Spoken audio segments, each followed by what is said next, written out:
in toy, and what we did when we started now our savings, we looked at some of the things that we looked at. We wanted something that can bring everybody in the market. We had very, very, very rich businessmen in the market.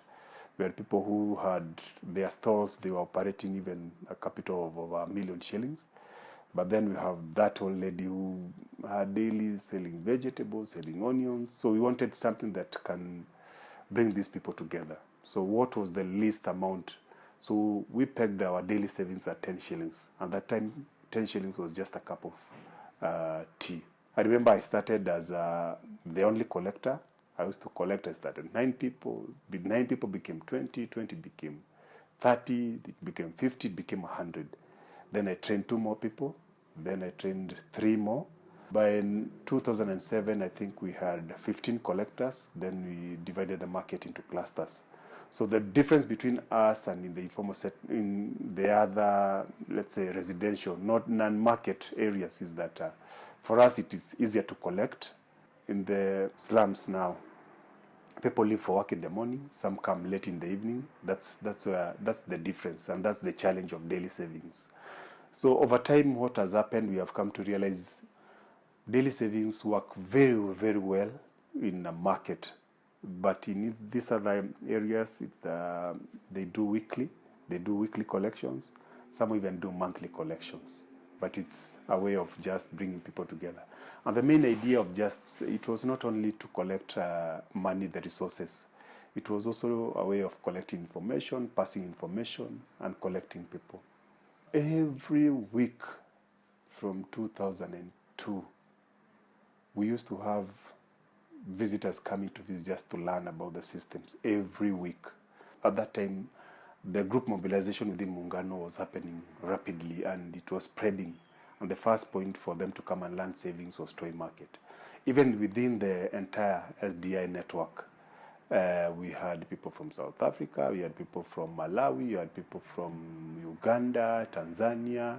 All these people were just coming to learn about how to do daily savings, daily collections. And for us, I don't think it was more important, the savings bit. For us, it's a forum for people with a common problem to sit and share their experiences. I remember Jack and I went to Vancouver, Canada in 2005. And in one of the sessions, I just talked about the market, what we do, how we organize. And remember, there was a lady from the UNDP. So we started talking, and it was a very high-level delegation. The former Secretary of State for the U.S., Madeleine Albright. There was the DeSoto, is an economist. There was, I remember, she was the Prime Minister of Ireland, or is it Mary Robinson? So they came, and part of it was a study, and they did a book, and I think I'm mentioned in the book. So they were looking at access to tenure, access to credit, access to, what else, to markets. So they took toy market as a case study, and that's when we hosted Robert in the market. We had attracted even a lot of banks. We had all the banks pitching tent in the market. If I can show you pictures of toy market before we started the saving and after. What used to happen is that when the microfinance institutions started working, giving people access to loans, the conditions were very tough. They give you 40,000, pay within 6 months. So a lot of people were actually closing up. You could find a lot of stalls empty because they were defaulters basically. So what happened at that time is that we looked at what the microfinance institutions are offering. And we said, what are these challenges? Number one, you are given a lot of money that you don't know what to do with.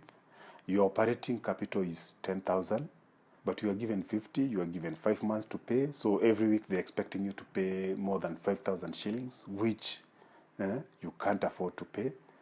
The other thing, in terms of savings, there's a fixed amount. And what we realized is poor people don't work very well with the fixed figure. So we wanted something flexible in terms of repayment. And we realized telling somebody to pay 1,000 every month is going to pose a challenge for him to give 1,000. So what do we do? How do we make it flexible? And we sat down in the market and we said, what can people afford? In a day, I can pay 20 shillings. And that's how we started. We started at a very basic level, and we graduated. By 2007, we had people taking loans up to 150,000 shillings.